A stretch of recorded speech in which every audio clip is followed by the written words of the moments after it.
5 and 6 don't worry about drinking water from the tap. What they do worry about is what the PUC is doing that might harm the quality of their drinking water. Today, we have Joe Krmpotich with us. Hi, Mike. Tell us a little bit about yourself. Well, we were born and raised in Sault Ste. Marie. I have my wife Sherry, and I have 2 children, Joey Jr. and Jessica. And we've been a steelworker all our lives. I'm a 3rd generation steelworker. Both my grandparents and my father worked at Algoma and SR Algoma now, and have since retired. One was a millwright, the other one worked in the coal. My grandfather was a millwright, and my other grandfather worked in the coal covens, and my father worked in the railway. And we were basically grew up here. It's been a great life growing up in Sault Ste. Marie, and we were educated locally. We went to Algoma University back in 1991 to 93, and we graduated with a degree in sociology. We went back to the plant after graduation, and we ran for local union office where we won. And 2009 I was requested by our area coordinator to come and work out of the district office along with Jack Ostrowski. And we've been here ever since, and we've been in 2010 we were elected as city councillor for Ward 6. So that's basically it in a nutshell. Now you're just finishing up your first term. How was that experience?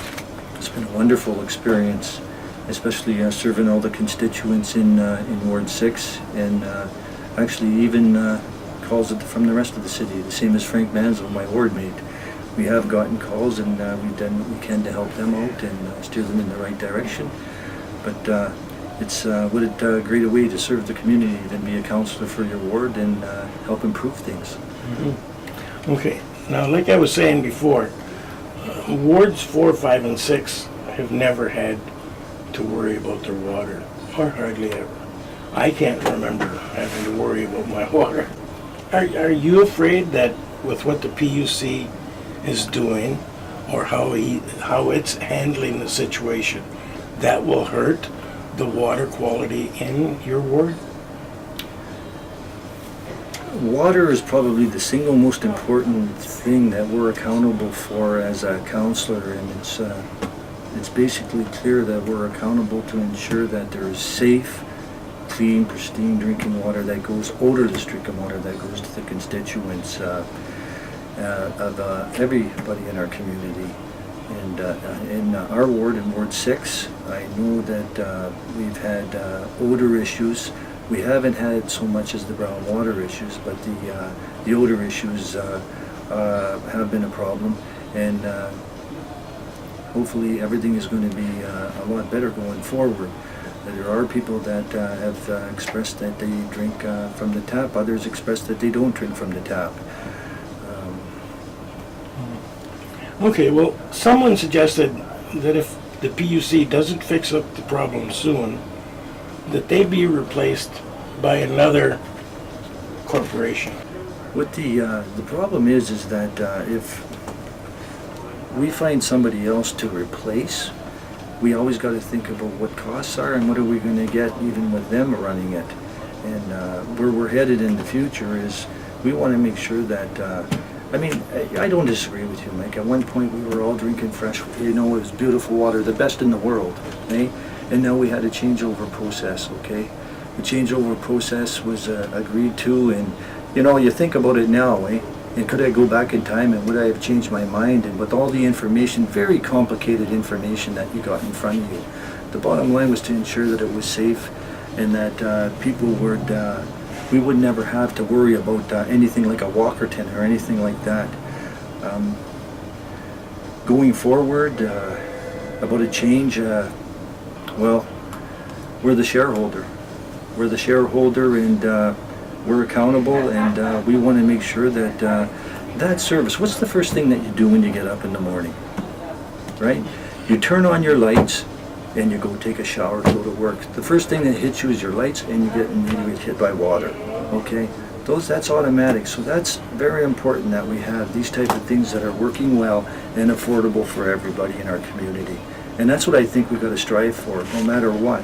Whoever's running it, it's got to be clean, safe, affordable, both, not only with water, but with energy as well.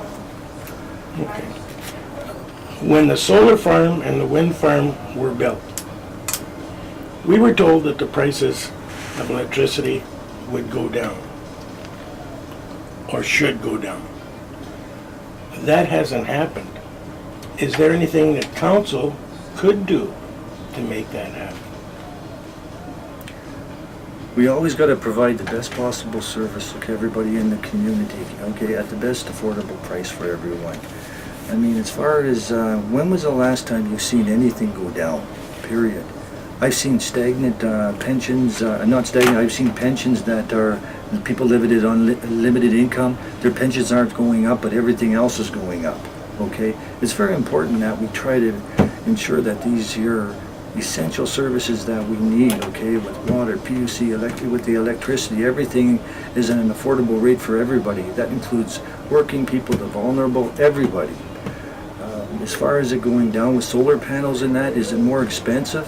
Hey, when you factor everything in, what are the cost savings when you put panels on buildings and that? And if it equates to that, does it result in a lower energy bill into your home? I know mine hasn't. I'll be honest with you, mine hasn't. Mine has continually gone up. And, you know, we're fortunate enough to still be working, okay? If we weren't working and we were on them limited incomes, those people there are having a hard time. In answer to your question, will it go down? I mean, I'm not the expert to say, is it going to go down or not, because I've never seen anything go down, Mike. I see things continually going up. Is there any other development that you would like to see happen in Ward 6 to make it a more attractive place to live and raise your family? Development is probably one of the most important things for our community going forward. We got a population at 75,000 and it's been there for a while, and if we don't grow, eventually we're going to die. So it's very important. Development in our ward, I'm certainly proud of the steering, as being the chair of the steering committee over on the Northern Community Center, was the West End Community Center. And that is a big part in our ward. I know many people are very happy with it. Development in the ward as far as homes and buildings and that is great. There are concerns when industry expands out, okay, and what happens, and you've got concerns with neighboring residents. I see some possibilities with the Ring of Fire and the government's all getting involved to ensure that infrastructure is all in place, and who knows, maybe we'll end up being a gateway when it comes to our port that we may have here, which would be a great opportunity not only for our constituents but all of Sault Ste. Marie. In a lot of your comments, you tend to say things about affordable housing. What could happen there? Could we have more affordable housing down there because there's nothing else going? Yeah, is the need there? I mean, I talk to constituents and they've expressed to me that they're getting out of their 4-level splits or whatever they got, their big homes, because their children are leaving. They no longer need that, so they want to be able to move into something smaller, 1,050 square foot home, you know, smaller units or whatever. And that type of development is always open. I mean, it's smart to have that for senior citizens that want to, you know, move down to a smaller square footage of home and make it easier on them. No, but this is where City Hall comes in. Sure. With affordable housing, they pick up the cost over and above what the constituent can afford, right? And this is what we need. Yes, absolutely. Yeah, we definitely need affordable housing for everybody, and like I said, I see the seniors, our population, it just seems to be getting, it's getting older, and we want to make sure that for those that want to stay out of the, you know, the Maple Views, those places for the old people's homes and that, you know, they want to stay in their homes as long as they can, and we should be making everything we can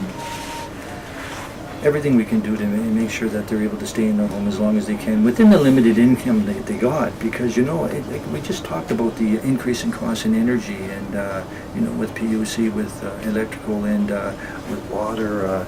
You know, every time that cost goes up, and people are working with their limited incomes like that, and their pensions don't seem to be going up at all. It's either they have to make a decision between purchasing a bag of groceries or paying their electrical bill or whatever. These are the reasons why. You know, we got to continually move forward to see if we can, you know, reduce costs at the same time making sure that the best services are available for everyone in our in Ward 6, but our community. Would you like to say something to your constituents? Yes, just a few words to my constituents in Ward 6. I've been very proud to represent you for the past 4 years. We've dealt with a myriad of complaints, and we've done it to the best of our ability and moved things forward in our ward. We continue to work on complaints and deal with issues that affect our ward and our community as a whole, and I look forward to serving you in the future.